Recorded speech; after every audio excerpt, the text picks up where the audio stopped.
Call it fake news, call it propaganda. What to make of revelations that a UK-based data mining company accessed tens of millions of Facebook accounts and then targeted citizens to sway both the 2016 election in favor of Donald Trump and the Brexit referendum. Was it illegal? Is Facebook complicit? Did it really make a difference? How to know when public opinion is being skewed and manipulated. It happens to be National Press Week in this country. France 24 has been exchanging with high schools over how to spot fishy news stories. What are some of the red flags? We'll also be asking whether it's the teens or their parents who need the schooling, and what our panel thinks of the French president's plans to crack down on fake news. Can you really make laws without yourself getting charged with censorship? What is the alternative? Today in the France 24 debate, fake news in the digital age. With us, Antoine Champagne, editor-in-chief of Reflet.info. Reflections, I guess is how you translate it. Yeah. Reflections.info, which reports on information, privacy, and hacking. Thank you for being with us. Thank you. Thanks as well to former intellectual property attorney Benjamin Baudry, who is a parliamentary advisor to a member of parliament in Emmanuel Macron's La République En Marche party. Thank you for joining us. Thank you for inviting. From London, cryptographer and security researcher Nadim Kobesi. He's with the French Computer Science Research Center, INRIA, or do you say INRIA? Which do you say? INRIA. INRIA, there you go. And with us here in the studio, France 24's Derek Thompson. Just tell you, the debate is on Facebook and Twitter, hashtag F24debate. Derek, truth or fake? That's right. That is the name of the new show on France 24 that you're co-hosting. Let's look at an excerpt of what high school students in France were shown.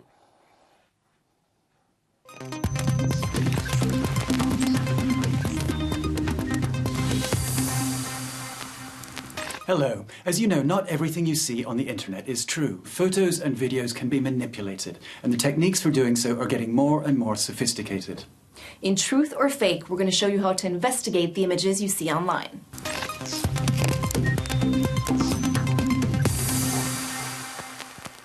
In December 2017, protests broke out in Iran over the country's economic situation. The authorities started censoring social media. That made it difficult for Iranians to share images, but a few photos did go viral nevertheless. Among them, this one, a woman karate-kicking police officers. And lots of people shared the image, including some journalists. But was it real? Well, there's an easy way to check. Put an app on your phone to carry out a reverse image search. You upload the image, then the app checks to see if it's been published anywhere online before. Here you can see that the image in fact comes from a film, The Golden Collars, that was released in 2012. It turns out the photo was taken when the film was being shot in the Iranian capital, Tehran.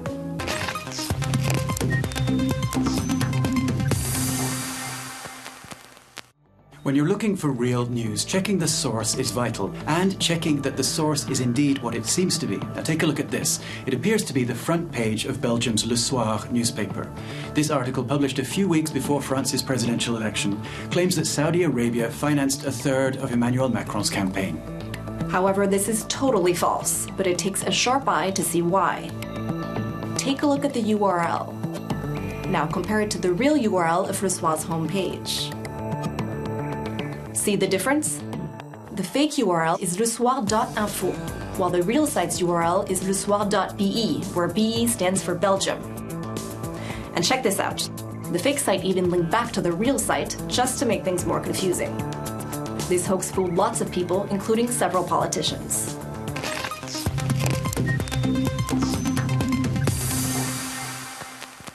One thing this shows is how far over they go here. Look how far this is. This goes all the way down here, all the way down. Nobody sees that. You don't see that in the pictures. But when you look at this tremendous sea of love, I call it a sea of love, it's really something special. This report has the logo of the American channel ABC News, so it should be legit, right? You see President Trump looking at a photo of Mecca, his enthusiasm a bit surprising given his ban on travel from several Muslim countries. So let's go to the source, ABC News' own website, and find the exact moment. But when you look at this tremendous sea of love, I call it a sea of love, it's really something special. Trump isn't talking about Mecca, he's talking about his own inauguration ceremony. Over they go here. YouTube users simply edited the video to change the image that he's looking at, and the result was pretty convincing. You don't see that in the pictures. But when you look at this tremendous sea of love, I call it a sea of love. But what was supposed to be a joke didn't stop there. The video showing Mecca was relayed by an imam in Mali. He commented on it in his language, Bambara. Let's listen.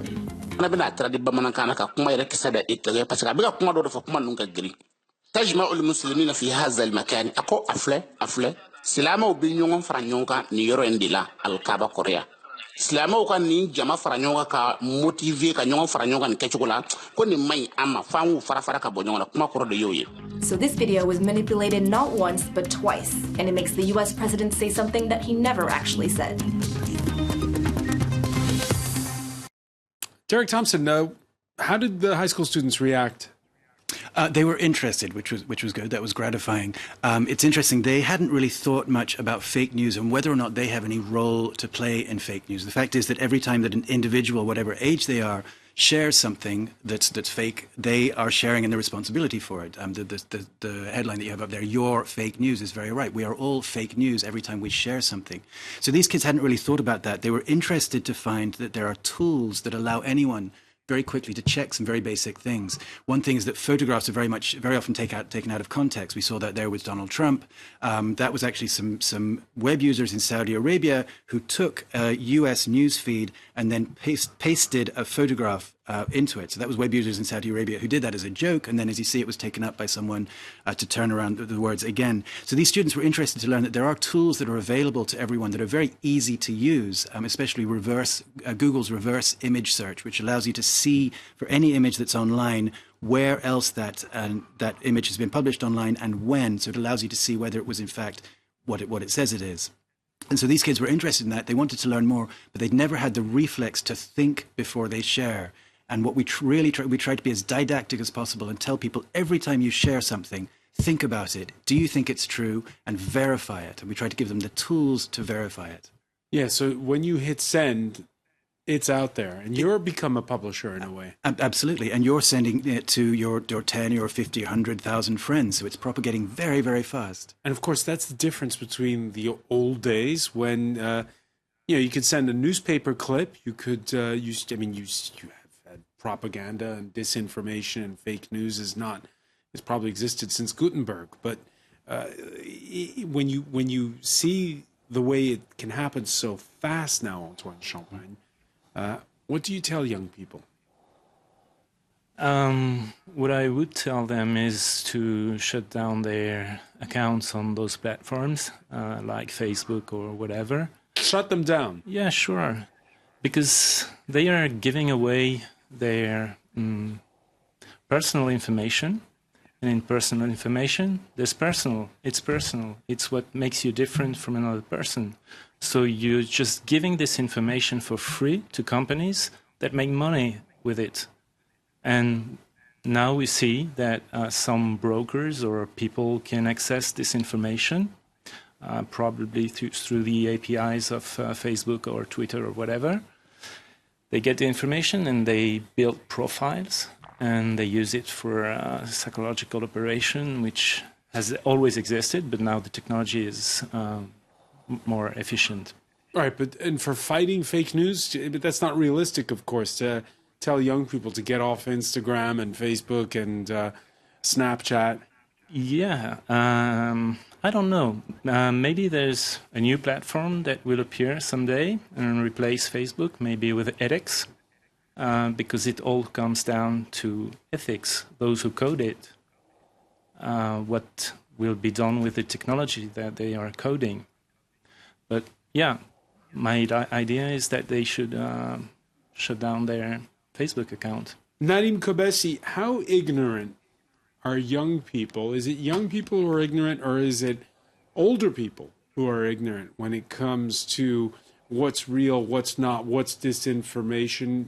Is it easy or hard to smell a rat when it comes to fake news? I think it's difficult to smell a rat when it comes to fake news. Unfortunately, I think that as a society in general, all of us are ignorant when it comes to this. I think that the medium that social media has provided for the publication of all these information is similar to the advent of television or the printing press. And all of these mediums came with a certain time frame in which societies as a whole were fundamentally incapable of properly processing and organizing the information that they were receiving on these mediums. And I think that the time for that has come for us as a bunch of societies on the planet when it comes to social media and the internet. So I do agree with the presenter that it's quite unrealistic to just expect people to shut off their Facebook accounts because and Instagram accounts and WhatsApp accounts and so on. Because the amount of social gratification, the necessity for the ability to have a functioning social life for all of these people, especially younger people, is pretty crucial. I think it's hard to exist as a high school kid these days without an Instagram account, without a WhatsApp account and a Facebook account. And so unfortunately, I think that these technologies have really ingrained themselves in the sociological fabric of everyone today. But I think that the problem largely, as you said at the beginning of your question, is a problem of ignorance. And I think that, well, perhaps it's a long shot to ask people to turn off their Facebook accounts, but sadly, I'm going to have to propose a long shot too. And I don't think I have any more straightforward solution, but I think that we need to develop a much stronger focus on critical thinking skills. And it doesn't sound like something that you can just impose on a bunch of people in a pedagogical setting or a high school setting or even a public service setting and expect everyone to pick up on it. Not a lot of people are going to just sit down and be incentivized to think about critical thinking for a while. But those are the issues that are rendering it so hard for us to have a real discussion on fake news and on the ability of social media to not just spread fake news, but I mean, because of this lack of critical thinking, we're falling into other tangential traps to fake news on social media. One of these traps, for example, is the fact that when I go on Facebook or on Twitter, I'm very likely to see things in my newsfeed that already agree with my political point of view. So if I am a supporter of, shall we say, for example, abortions, I'm going to see a lot of more liberal-leaning content that not only sort of garners to my support for this particular topic, but for related topics. And if I'm opposed to the topic of abortions or the legalization of abortions, then I'm going to be grouped into this bubble where whenever I go online, I'm going to see things that Facebook wants me to see because it knows that I will engage with that content. And so I end up essentially digesting and processing in my brain content that really isn't challenging my worldviews in any way, but is like rather focusing on making me comfortable and placated and satisfied and continuing to engage without feeling offended. And it makes it easier, obviously, in those cases to, I guess you could say, whip up hysteria. And I'll put this to Benjamin Baudry. Do you make the effort personally, like on Twitter, to follow people you don't agree with, or to seek out opinions that you don't agree with? I do it. I should do it more because it's very often more interesting to see other people's opinion, but it's more comforting to see your own opinion. And then you expose yourself to groupthink, right? Yeah, where everybody agrees with one another and you think the whole world agrees with you. But I'm not sure this is because of social media. I think it was the same with newspapers. People used to read the newspapers they were agreed with, and it was they used to go in the church where people will agree with them. So I don't think it goes with social media. But of course, social media, in this purpose, as in other ones, it is the speed and the fast which is different. Everything is faster. Everything is bigger. So it gets bigger and it gets more important. Is that an aspect that you work on? To develop critical thinking and to be on the lookout for disinformation? Absolutely. We really try. What we try to do, we try to find interesting stories that are fake, that have a good story behind them. People are humans; they like to have a good story, and we want to lodge in their memory that they must think about things, so that when they're thinking of sharing something, they will check it first. So we do follow a lot of that kind of thing. Yeah. And now the fact that anybody can be a medium, anybody can be media, means that everybody has to be a fact checker. That's a bit daunting, isn't it, though? That was the same thing when you were living in a village as a peasant. The fishwife tells you something. Sorry, nothing against fishwives, but you hear something. Do you relay it or not? The problem is that we are human beings, and it's a lot more fun to relay something super fun, like someone sleeping with someone. It's a lot more fun than the farmer ate lunch again today. I mean, it's boring. On Twitter, there's a study recently by MIT about stories on Twitter. They followed lots of fake news stories on Twitter as well as real ones, and they found that a fake story will reach the threshold of 1,500 retweets 6 times faster than a true story. And so it travels much, much faster. And that's not because of bots. This is humans sharing it. We naturally want to share fun, exciting, sexy things with our friends.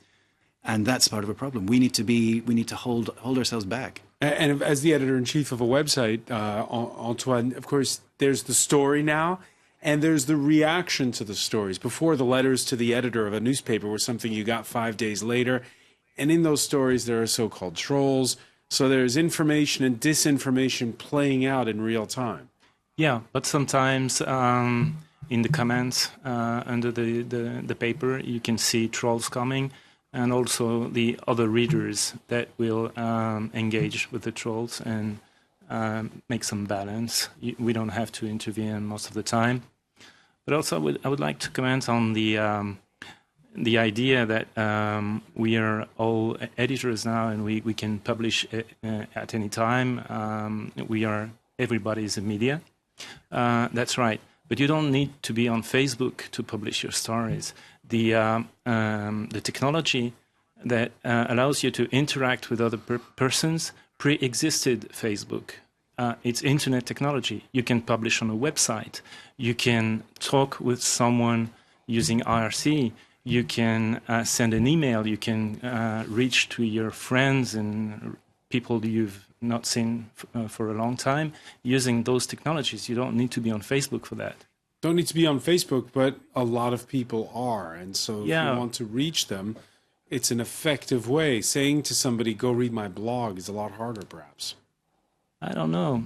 We can educate people. All right, we're gonna pick up on these points when we come back with the case now of groups like Cambridge Analytica, which figured out as early as 2008 that if you analyzed people's likes on Facebook, you'd learn more about them than with exhaustive interviews and research. That's why the Facebook accounts of 50 million users turned out to be such a treasure trove for that data mining company. Catherine Viette has more. New woes for Facebook as calls multiply in the U.S. and abroad for investigations into what the social media giant knew and when about misuse of personal data on the site. The U.S. Federal Trade Commission has launched a probe and enforces consumer protection laws. Now it's looking at whether Facebook violated its 2011 privacy settlement, which says users must consent to sharing data. If so, that's a potential fine of $40,000 per day per violation. For 50 million users, that would amount to $2 trillion. Facebook representatives are briefing several congressional committees in Washington as lawmakers press for answers. There were Facebook embeds in Cambridge Analytica. We need to find out how much they knew. Were they aware that Facebook data was being used? Meanwhile, CEO Mark Zuckerberg, who has yet to comment on the scandal, has been called to appear before Congress as well as EU and UK parliamentary committees.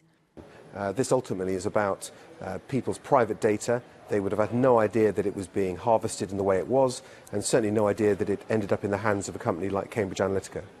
Wall Street, too, has punished the social media giant. Since the news broke, Facebook's stock has plunged, shaving off nearly $60 billion in value. I have had multiple friends and family members saying, we're leaving Facebook. And I think that has huge ramifications for Facebook, because if people don't trust that they are safe, they will stop using it and their entire business model starts devolving. The company is also facing a class action lawsuit by shareholders who say they suffered losses from the fallout over the Cambridge Analytica scandal. Saying they suffered losses. Let me ask you the question, Nadim Kobesi. Has Facebook done anything wrong? So that's an interesting question, because if you look at it from Facebook's point of view, they're saying that this isn't really a breach and that nothing particularly wrong has occurred from Facebook's side. And so in order to really understand that answer, we need to really understand how the Cambridge Analytica situation happened. And so the way that it happened is that has actually to do with those apps that you sometimes have used on Facebook or you've seen before, personality quizzes like which Lord of the Rings character are you, or games like Farmville, not specifically Farmville, but similar games. And what happens is that whenever you want to use any of these quizzes, they'll ask you for permission to say like, okay, in order to run this quiz, you're going to have to give permission to your friend list or to your basic profile and so on. And so a lot of people think that this is normal and they just click and then access these apps. And so what Cambridge Analytica did was that they essentially engineered their own versions of these apps with very sort of general, attractive, innocent premises like, okay, find out whether you're more like Spider-Man or Batman or Superman. And a lot of people ended up not only using these applications themselves, but the application would also incentivize these people to, you know, invite your friends to also find out maybe you're both like Batman. And then this network effect grew and grew. And then what these apps were doing, aside from telling you whether you're more like Batman or Catwoman, was to actually also harvest your data and essentially garner all of the basic information that you were sharing with the app, build social graphs, relate you to a particular demographic, to a particular circle of friends, to a particular way of life or lifestyle, inferring that information from your Facebook profile, from your age group, gender group, working group, and so on, and siphoning all that information to Cambridge Analytica. And then Cambridge Analytica, whenever it received a client, such as, for example, the Trump campaign, would have that information ready, that it had siphoned off from Facebook using these applications. Now, first of all, before I continue, I just want to make something very, very clear, and this is a very important point.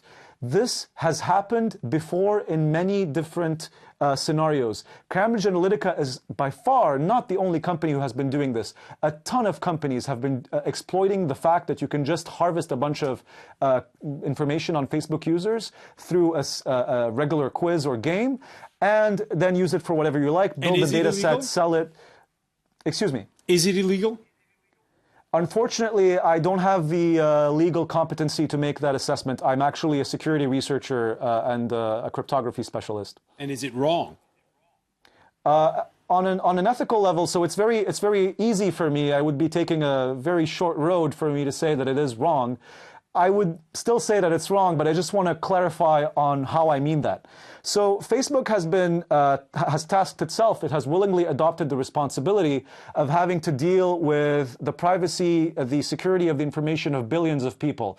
It's the #1 social media network on earth. It has willingly developed the platforms and the tools and the interfaces to allow companies like Cambridge Analytica to willingly spread these applications and then take that information from these applications and use it however they like.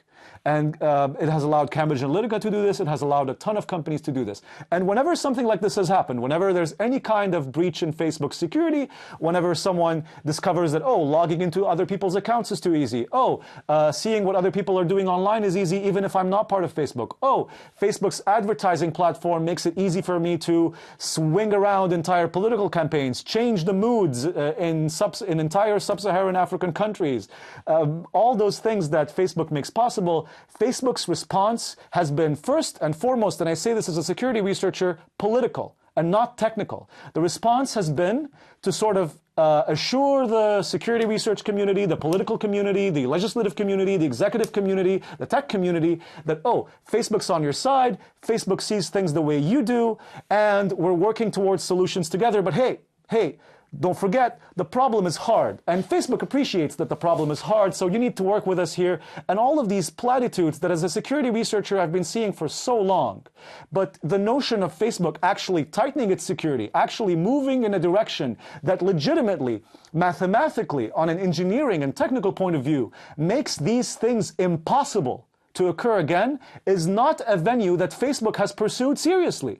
Facebook's incentives lie in lobbying, in convincing people on a technical level, in sending someone flashy like Mark Zuckerberg to the European Parliament or to some other higher governing body, which I'm sure is helpful, but not as helpful as actually setting in stone technical limitations that are mathematically verifiable, that security researchers such as myself but other people in the field can then attest formally, can verify and publish research papers on, and say this method will make stuff like Cambridge Analytica or similar abuses of privacy mathematically impossible to occur again. And this is not something that you can achieve by having Facebook's chief security officer just run around palling around with people. This is something that you can achieve by having actionable changes, which is something that as a security researcher I have not seen from Facebook over the past decade to a sufficient degree to have a technical effect, something that we can quantify technically as sufficient to stop things like Cambridge Analytica from happening again. All right, and Nadim Kobesi there, spelling out again 2 phases. Let's look at phase 1. The UK's Channel 4 had one of its journalists pose as a would-be Sri Lankan candidate for office who's promised a full service, blackmail, and then phase 2, the guarantee that the video of that blackmail will go viral. We'll have a wealthy developer come in, somebody posing as a wealthy developer. I'm a master of disguise. Yes. They will offer a large amount of money to the candidate to finance his campaign in exchange for land, for instance. We'll have the whole thing recorded on cameras, blank out the face of our guy, and we'll have posted on the internet. So it'll on the Facebook or YouTube or something like this, it can be done. We'll send some girls around to the candidate's house. That was just an idea. Yes. You can bring some Ukrainians in on holiday with us. You know? Right. You know what I'm saying? Yes. They are very beautiful Ukrainian girls. They are very beautiful. Yes. I find that works very well. All right, so that's the blackmail part, and then of course afterwards, making it go viral. Let me ask you, because you've had presidential elections and legislative elections here in France, do you feel the force of viral campaigns working against Emmanuel Macron? Yes, there was one at the very end of the campaign, and that is why today Emmanuel Macron proposed a new regulations concerning fake news. And in these regulations, there is a very important aspect, which is the specific period of electoral campaign. It means that during this period, laws would be stricter and. How do you make it stricter when Facebook is a company that's incorporated in the United States? When you're publishing stuff on Facebook, where are you publishing it? Are you really publishing it in France? Are you publishing it elsewhere? You publish it worldwide. You don't publish it in the US. You publish it everywhere. So when you publish in France, you have to respect French regulations. So what would you do? Shut down Facebook? No, you don't shut down Facebook. You make specific regulations to ask Facebook to remove the content in a very short delay. You give them like the German law, the new German law, which is from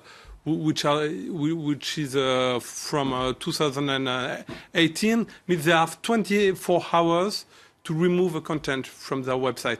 It would be a solution. And in France, we really need Emmanuel Macron really need to have a specific action during the electoral period. Derek Thompson, you were telling us earlier how stories that are good stories that are sometimes fake go viral faster than real news. So Emmanuel Macron's bill, what more do we know about it? Well, there's a couple of things. 24 hours in Germany, I think 48 hours is the aim in France. The idea is that if someone finds a piece of fake news that is manifestly false, that has been massively shared, and that has been distributed artificially, so pushed by bots or some sort of artificial method, they can go to a judge, and the judge will then have 48 hours, and he can order Facebook or anyone else to take it down. There are a couple of problems with that. 48 hours in the lifespan of something that goes viral on the web, there's a graph. We don't have a graph, but it sort of goes like this.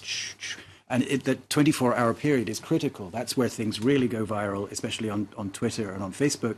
And 48 hours is too late. The problem is, how do you have a mechanism? You should be reacting in 24 minutes or 48 minutes.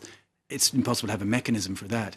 Another problem is that it's very hard to define what is fake. Like manifestly false. You might think something is manifestly false and you might not. It's very, very hard.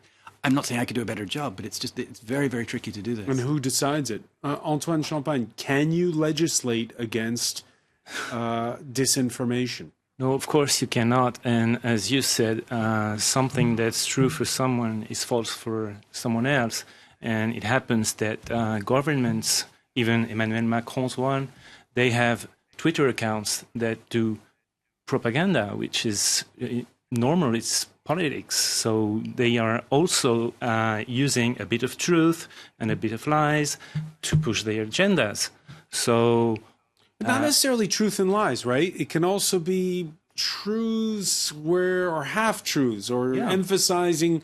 Right. It's more sophisticated than truth or lies, isn't it? Of course, it's a bit of all. There's always a bit of truth in a fake news or something that's so odd that everybody would look at it. But sometimes it's more subtle. Or sometimes it's something that's factually correct but irrelevant. Right. So what do you do then if you can't legislate against it, as you say? You can't legislate for this because it's too fast. The technology is here. You can't take it back. It's there. So what can we do? We can educate people, and also we can reflect on all this. We as a media, do we have? Should our goal be to publish things that are clickbaits about the chicken that was given to Emmanuel Macron, that was on the news for 2 days? Is this an information that we should broadcast? Or should we do investigative journalism more? Do we need information about Kim Kardashian? I'm not sure. We have to think as media what we are doing, what's our job. Ethics comes in here also. Like for the guys who code those applications, they don't learn at so school. you don't, Antoine, you don't like stories about Kim Kardashian. So, No. But you're saying that there should be some self-policing on the part of the media, that's how you would solve the problem? Not self-policing, but rethinking what's important and what is not. Should we spend 2 days about the chicken that was given to Emmanuel Macron on the news? No. All right. Benjamin Baudry, you know that with plans to have a law against fake news, it opens up to criticism and the accusation that this is censorship. Yeah, in fact, the most important thing is freedom of the press and freedom of speech. So if people want to talk about Kim Kardashian and other people want to hear about Kim Kardashian, I don't see any problem. It is freedom of speech, and this is the most important thing. And after, in this freedom of speech, you have to know when an information comes, where does it come from, and what is the source. And you have to know the background about this information. And in these regulations, you also have this idea to know the background of an information. We know that in France, the protection of sources is very important for journalists, so we don't ask them what is the source for each information. But when social media give an information after a very large amount of money from someone, the legislator wants to know how much, who and how much. That is another information. It's not a lack of information, it's one more information. In the fact-checking world, there's a consensus that we as fact-checkers and we as journalists are not there to make pronouncements on what is true and what is fake. Because if nothing else, people who are suspicious of the mainstream media will just say, oh, the mainstream media say it's fake, I don't care, it's probably true. We try as much as possible to present, not the truth, because the truth is impossible to define, but we try to present factual-based reporting to go to be a counter to the fake news. So we're working on a project along with other fact-checkers from the US and Germany, Italy and France with Facebook to try and reduce the incidence of fake news in users' news feeds. And the idea there is not for us as fact-checkers or for Facebook to say, to censor it and to remove it. The idea is to, if there's a fake news item out there, to put a related headline next to it that says why it's fake and to let people make up their own mind. So in the case of the Donald Trump photo we saw, you might see the fake headline that says, Donald Trump says he loves Muslims, and then just below it, instead of just censoring that information, the idea of this system is that we'll have a headline that says, actually, this was photoshopped by some kids in Saudi Arabia. And then we let people make up their own judgment. And amongst fact checkers, there's a growing consensus that that's the way to do it, to try and push factual-based reporting and not try to censor things. Nadim Kobesi, this discussion involves sometimes a certain amount of paternalism, does it not? Especially with older people lecturing younger ones. What would you say if you had Emmanuel Macron's ear about his project for a law to crack down on fake news? If I had Emmanuel Macron's ear on anything, I would spend a lot of time thinking about what to say before actually saying it. So I don't think I can answer that question very accurately. But I think something very important to keep in mind is to build upon an example given by another person who was speaking now. The reason why, for example, Kim Kardashian news is popular is because there's a market for it. A lot of people out there care about Kim Kardashian and want to hear updates about her life. I think that sort of patronizing to people, tell them, I think that what you're saying is very true. Don't use Facebook. Don't care about Kim Kardashian. We're not going to really influence the sociological fabric of the world to such a degree where these things are simply things that we can tell people to do or not to do. The thing that we have to focus on is instead of attacking the symptoms of the problem, which, as you've discussed, is unworkable. You can't really just follow a fake news story around in the first 48 hours. You can't it's like a hydra, really. The more heads you cut off, the more spring up. I think that the problem is more something that you have to address at the foundation. You go and you ask yourself, why is it the case that this platform is being used in such a socially erosive and destructive way? What can we do about our fundamental ability to think about the stuff that we read, about our fundamental incentives to share and prioritize information that's sensational, that's divisive, that's just not really constructive and not really true at the end? So whether it is the case really that for example, the photoshopped video of Donald Trump is still worth sharing with the tagline of, hey, well, this was photoshopped by some kids in Saudi Arabia. I've seen CNN do that, by the way. So it's a thing that happens. But is it really the right solution when actually perhaps we should be focusing more on addressing, having more discussions like this one, but also more discussions in schools, even in middle schools, in universities, by public officials, having programs saying, hey, okay, everyone has a smartphone now, everyone has Facebook now, we all need to have, throughout our entire society, a campaign to sort of understand that we're in the middle of an educational, of an intellectual crisis, of a pedagogical crisis when it comes to how we're using these tools, how we're sharing information, and we need to come to a better understanding. We need to sort of develop some kind of immunity as a society to the kind of susceptibility that we have right now to this misinformation being shared. And that is what it looks like. I'm sure that's not a complete or efficient solution. And that is one of the things that's been talked. That's what it looks like when you address the problem at the root, I think. And that's, I would hope, the direction that we can go in.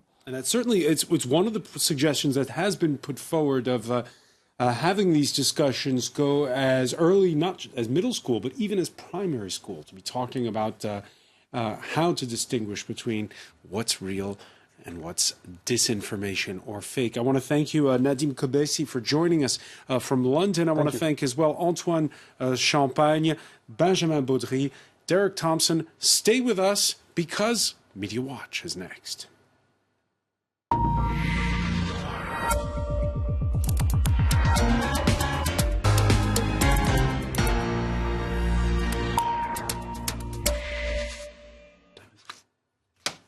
And we say hello to Emma James. Emma, Antoine was saying, get off Facebook. Yes, and that's something that an awful lot of people are talking about right now. The hashtag delete Facebook has been trending for a couple of days, really. This is the forthcoming edition of Bloomberg Business Week, out shortly. And you'll notice all the cursor fingers pointing towards delete my account. They describe it lower down as Facebook's nightmare. And it is an interesting one. It is gathering pace. There's a lot of momentum behind this particular movement. And it really is growing anger. It's something that's being built upon by story upon story. And this, I think a lot of people are seeing as the final straw. Now, one person who's joining the movement is Brian Acton. It is time, he says, hashtag delete Facebook. Now, he matters because he was one of the co-founders of WhatsApp. WhatsApp, of course, bought by Facebook. Some people are a little cynical about it because he does have a vested interest in Facebook's failure or weakening, if you like, because he's actually invested $50 million in an alternative to WhatsApp called Signal. So it may be that he's doing that. It may be that he genuinely feels Facebook has lost the plot when it comes to privacy. Antoine, on this point, Facebook owns, again, reminder, not just Facebook, but also WhatsApp and also Instagram. So they just ride out the storm and wait for all this to die down? Yeah, sure. They don't care.